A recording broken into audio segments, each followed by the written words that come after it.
So no one's done anything wrong, no bad feelings, and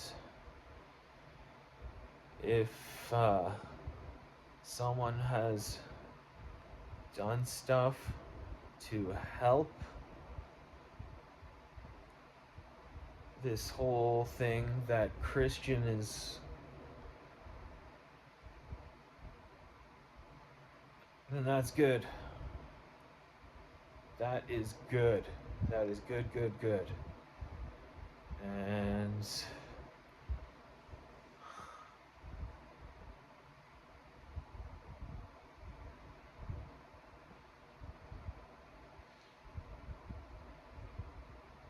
anyone who's done anything to help, that is good. And I am with a vision.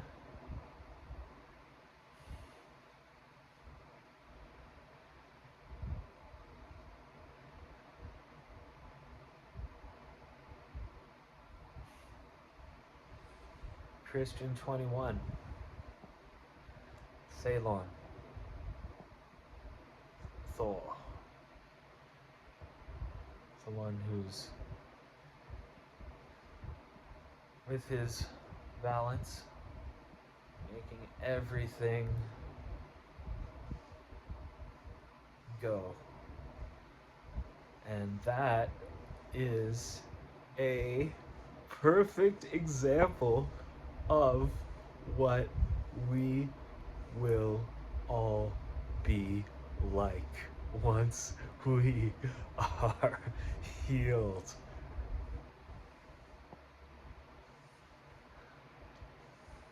It's our balance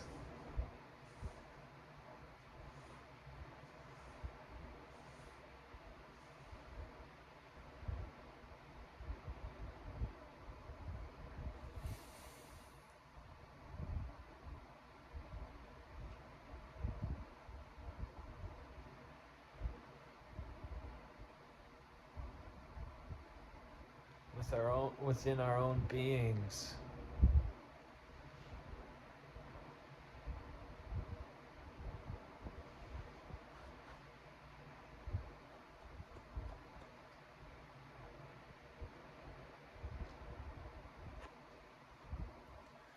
Oh my God. This one time, me and my me and all my friends from this camp I was working at, we would all go on this huge like day off together 3 times for the whole summer. You'd have the whole staff going out, and we'd always go to someone's cottage because there were people there who had cottages and stuff. They were like, one of them had a cottage on an island. It was like we went to, my friends. We'd all the kids would leave, and then we would all get like our stuff, our bags and stuff, and we'd all like pretty much just like we'd make sure all the cabins were clean or something, and then we'd vamoose, and we'd all go in different cars, and like it was so much fun. you go like you go like through like northern Ontario and stuff. We went and then we drove down to Peterborough this one day, and we were all there on the water near the marina, and there was this giant like huge park, huge grass like forever, and all the staff got out there. I think it was all the male staff.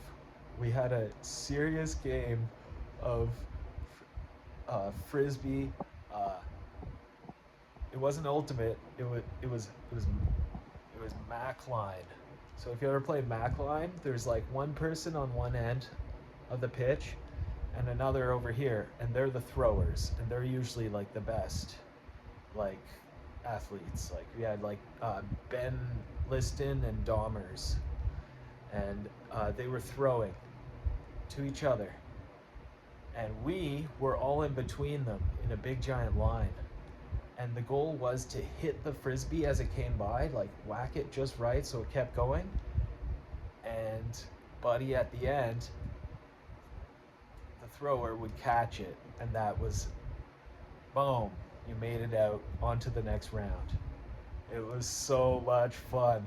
You could like poke the frisbee if you're really good, like hit it, boo, and it would go foo, like fly over.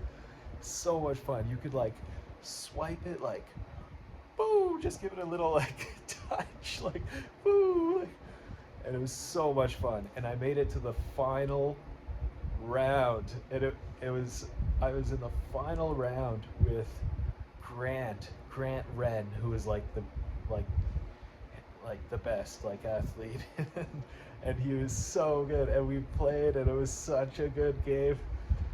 Yeah, and he beat me, but it was okay, because that night there was a beer pong tournament, and me and Harley Lounsbury were on a team, and we almost freaking beat Dahmers and Carl Watt, the two like best, like they were like ski staff, they were like super beings. And Ben Liston was there, and he was like, yeah, he's like, you gotta kick their butts. He's like, you gotta show them, because he got all pissed off because he was all Dahmer's like. It was so much fun. We were all a family. It was all good, like all good fun. It was just so much fun. Like the energy that came out of that, like all those like amazing older staff, like really, they were like golden there at that camp for some reason. I don't know what happened, but something golden. It was the guy. It was Louis. He was fostering that in people, and man, those staff were golden. They were golden. And they were so good to us, and like and it made it like it was like the best ever, like growing up in that, and growing up into like a teen, like a young adult, like growing it you know, like you like see yourself like through stages, like and you grow, and then you're like a teenager and they're still all there, and then you're like young adult and they're still there. But man, like when we were like not 19, like you know, like 19, like from like 16 to like we started partying them. We were 16. We started partying with them like on days off and stuff. And oh my god, just so much fun. Like oh my god, like they play games non-stop, like all the time, like games. If it's not at if it's on day off, you're playing like a drinking game, like 3-man or something, wearing a box on your head, like it's like the beer, you wear like the beer box on your head like a hat.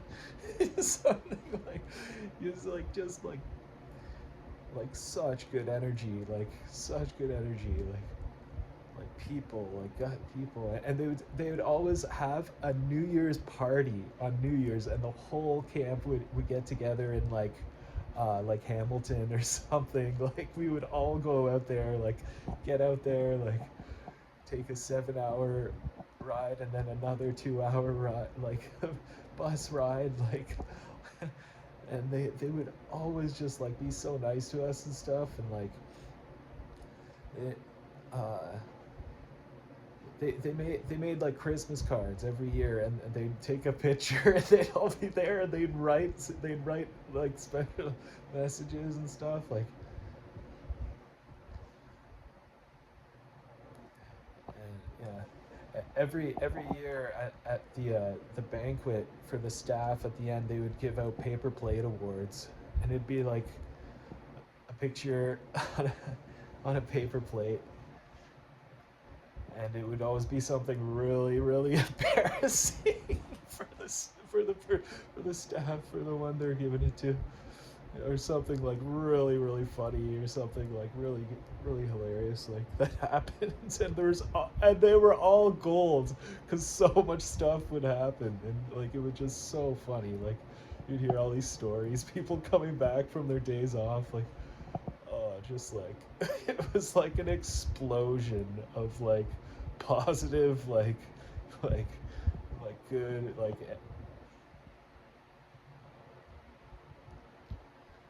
yeah, and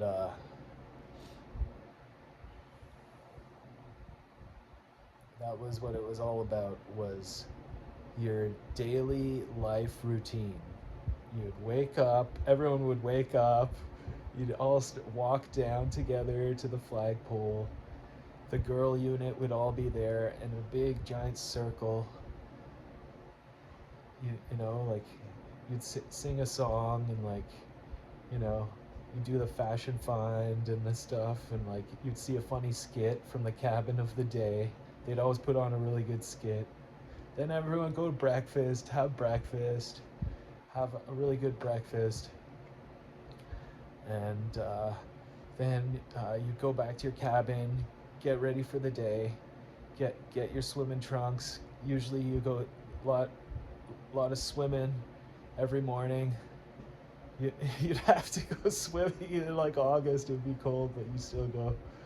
You go, and you go sit you go water skiing second period on dock 2, and you bring the little kids and you teach them how to ski, and they would get up first try. If you taught them well, you taught them proper, they would get up, every single one of them. And you master how to teach it.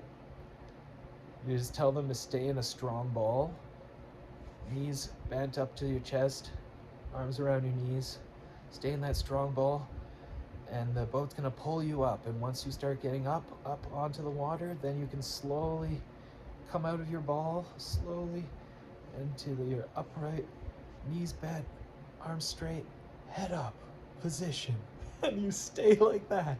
And they would get it, and they would get it first try.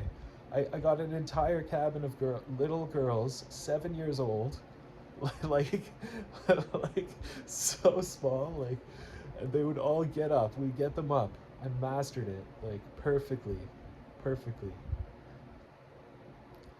Yeah.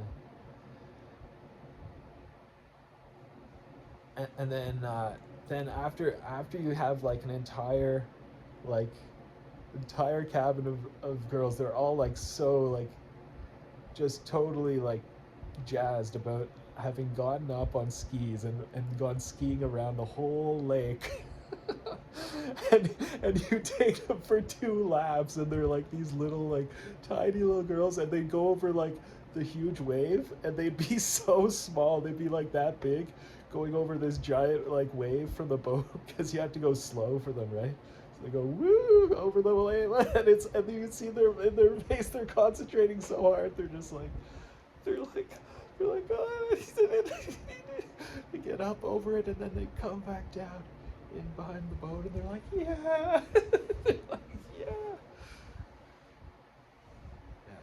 And then the staff get to practice from noon till 12:30, and we practice boat driving and skiing,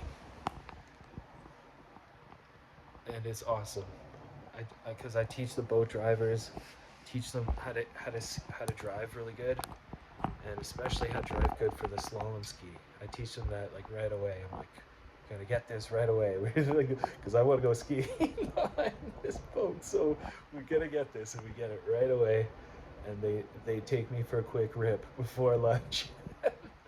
I was like, yeah, it's so much fun. Just like flying across the lake at full speed. And in midday, the sun's beating down on you. It's like, and then you're all like refreshed, and you feel so good. And you go to lunch, and you're like, oh, yeah. and everyone sings songs at lunch. They all sing like songs, and it's really good, like really good songs, really good, really loud, really awesome. Yeah, and then you eat lunch and you go rest. You rest for an hour, and then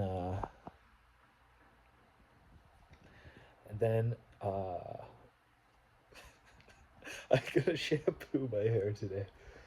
Let's get in the shampoo. After you rest, then you go to third and fourth period. And that's like anything, like campcraft, like learning skills, like anything, like sailing, like anything you want, like archery, kayak, windsurf, uh, canoeing with your friends, and like tipping the canoes, and like and on the big giant board surfs and stuff. Like it's just a wild party, like 20, like nonstop. And then you go like hang out and chill out, like in the arts and crafts, like up in the woods in this giant, huge outdoor like bit like arts and crafts, like listening to like Sarah Harmer, like doing like beads and stuff with your friends. It's so cool, like so chill, like yeah. And then everyone gets a free period, and free period is when the whole lake is open. So they open up the whole giant lake, and you can take out the sailboats and stuff, and all the boats go out, and everyone's out on the water. Like it's like so amazing, and people are swimming too. Everyone's like in the swim area, and they're like like just having the best time, like scuba diving, like the snorkels, and like yeah, they're just having so much fun, like. And then after that, it's like a big, nice, long day, and everyone's like, "Yeah, but you gotta get back to your cabin because you only have 15 minutes. You gotta get back, and you gotta get back, and you gotta get back. You gotta get yourself, get ready, because soon the dinner bell's gonna go."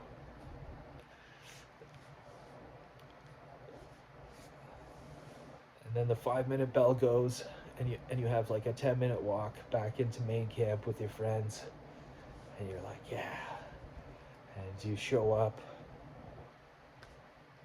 and everyone's already in the dining hall, and you're late. You're a bit late, but that's okay. And you run in, you go, and there's like the big head table with Louis, the the guy who he's like a barefooter. He taught me how to barefoot. He'd wear this suit, and I'd rip him off the beach at full speed. I'd rip him off the beach, and he'd fly off the beach on the padded ass in the wetsuit, and you'd rip him off so fast, and you'd like fly him off the beach, and we'd be going so fast, and he'd be like flying over the water on his butt, and he'd just boom, bam, up onto his feet, and then he'd start like flying around. He'd like fly outside like the wake, like, and the turns are tight, so you fling around. You can get flung outside the wake on turns, and you triple your speed. So you're already going like 46 miles per hour, like you triple that, like fly. You're like on one foot, like and then boom, fly. And there's a loon on the lake, and when I first started doing this, I flew around. I came around. I was flying so fast. After a turn, and the loon was right there, right in front of me. I was gonna hit it, and I was like, "Oh my!"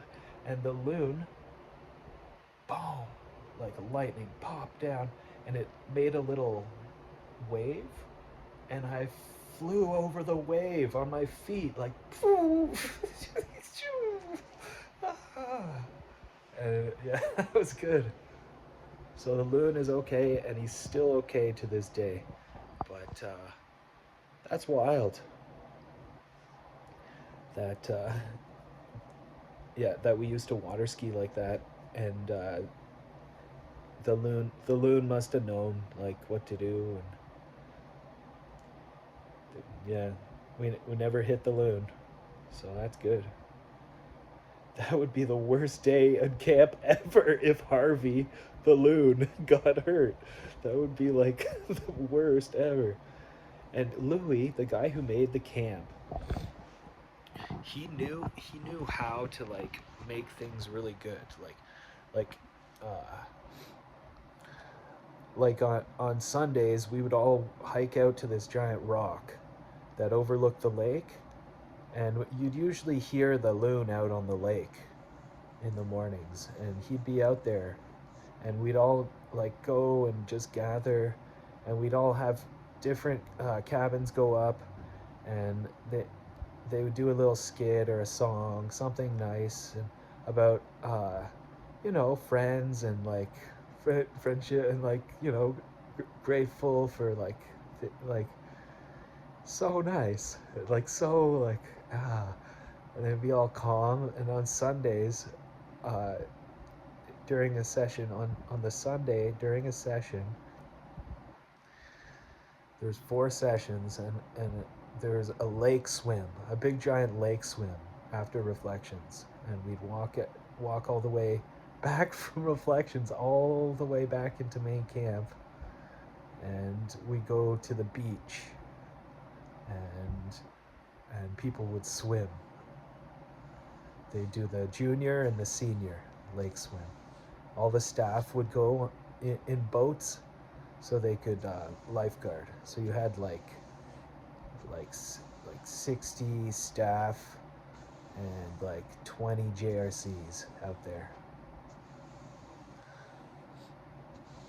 and each one had like a kayak and an extra life jacket to throw to a swimmer if they needed it. And it was just amazing. Like go do the senior lake swim and swim across the whole lake with your friends. Like, so fun. Yeah.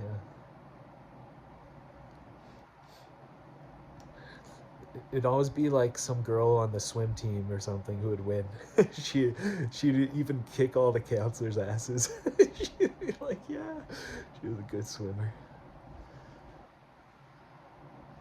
But yeah, so after dinner, we would go, and you go to the tuck shop, and you get something at the tuck shop if you needed some toothpaste or whatever you needed, or some soap or something, or a nice Camp Kanakwa t-shirt or something like.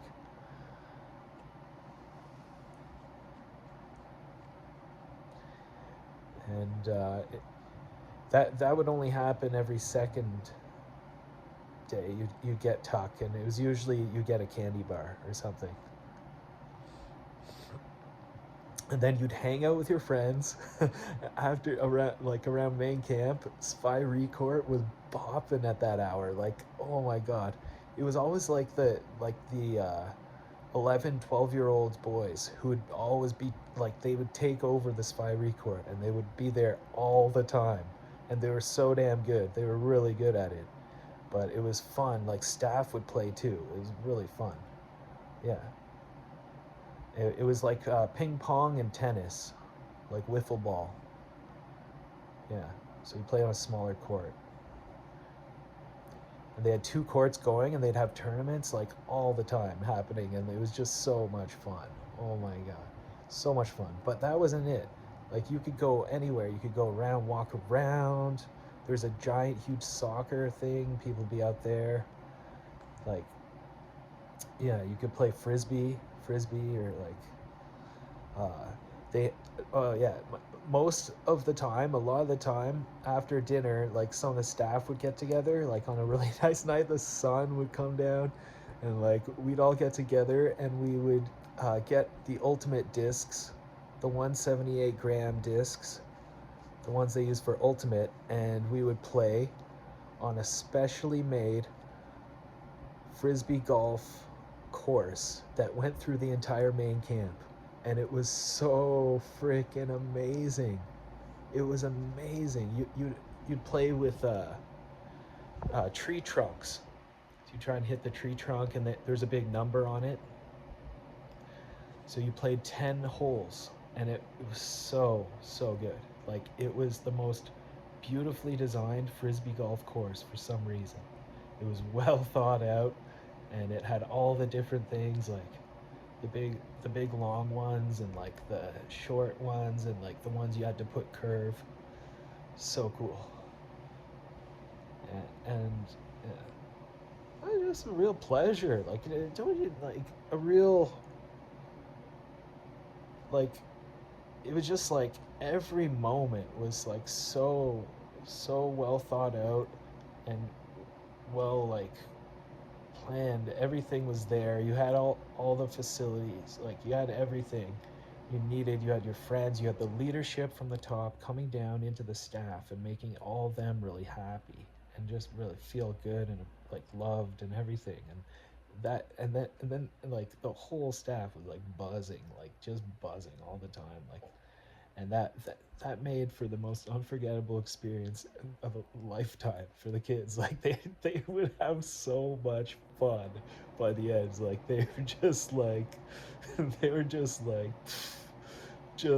crying their eyes. They didn't want to leave. They were like, oh my god.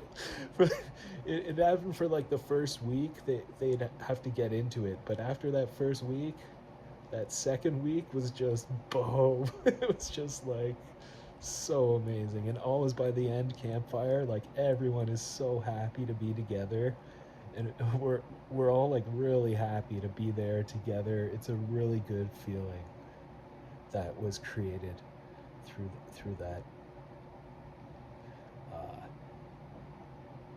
outdoor experience. Friendships last.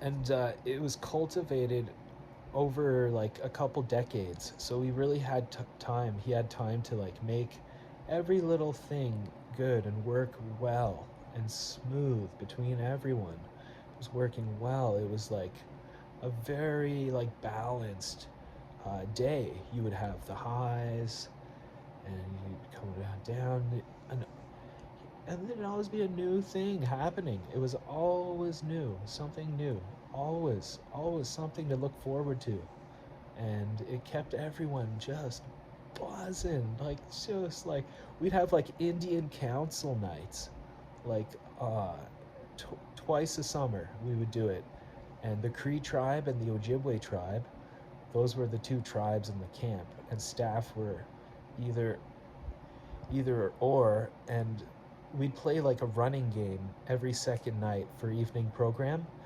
We'd have like air bands, or like talent night, or like casino night, other nights, like amazing nights. But every second night we'd play a running game, and the whole staff would play red and blue, Cree and Ojibwe. CRE, that's Cree. Just like amazing, like so much fun, like playing capture the flag, and everyone had a sock hanging out of their waistband, and you'd have to grab the sock, and then you take them to jail, and you could run and infiltrate their territory, and you'd have like 10 people chasing you through the woods, and you run down and you fly, you jump off like a thing, swing around a tree, fly into the parking lot, run, dodge around the guards, and jump with 2 feet in the circle, and all your compadres are there in the jail, and you say, jailbreak, and everyone flies, and everyone's in their territory, and you all flood out into the woods, and everyone's hunting for their flag, because you gotta get their flag, and then you finally find it, and you somehow get the flag, you grab it, and you run, and you got like 20 people, 20 staff chasing you through the woods, like, and you're just like, you can like dodge around them, fly, run, you can hand it off, but you can't throw it, and you have to get back into your territory, and you make it sometimes. Sometimes they come running through with the flag. Boom! Capture the flag. Yeah.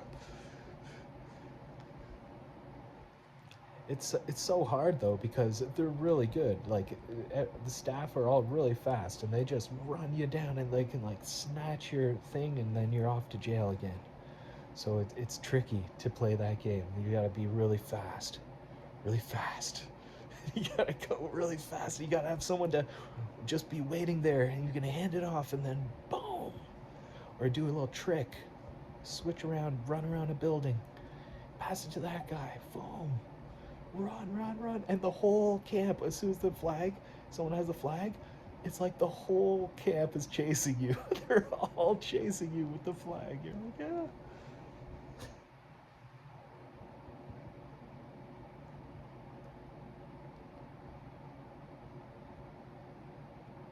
It was sweet goodness is what Louis would call it.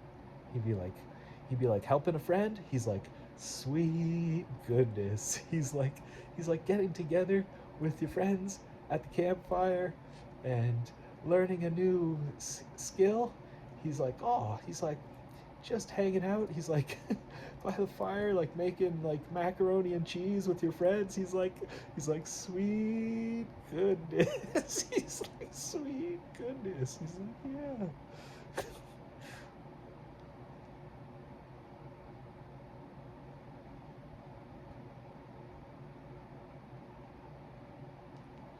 That is the experience every single child on earth should be privy.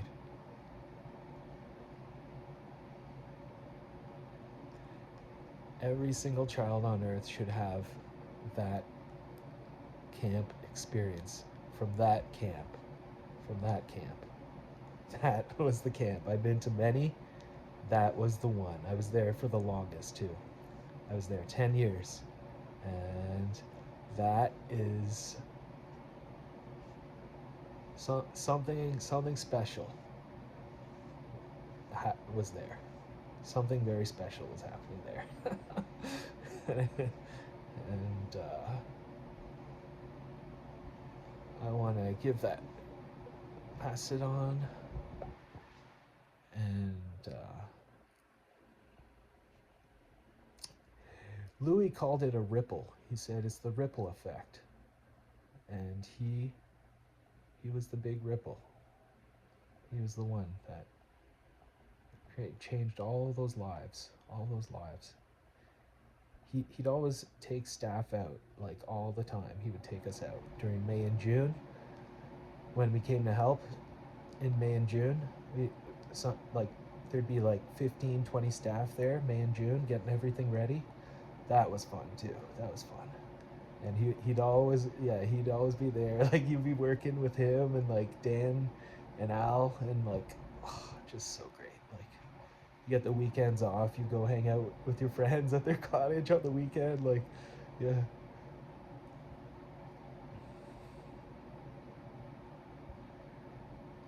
He would he'd bring us to town. He'd bring us to town in all his big like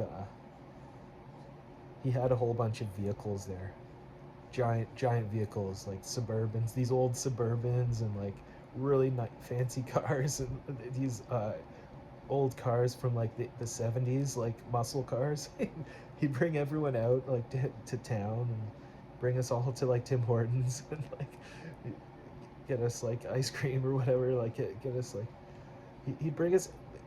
It was special the way he did it. He'd bring us to the baseball field, and we would play softball, and we'd listen to music and play softball, and he'd have like these giant trays of snacks, like amazing snacks, like huge, like cheese and cracker platter, like all this watermelon, like just like he knew how to like really like keep us happy, and like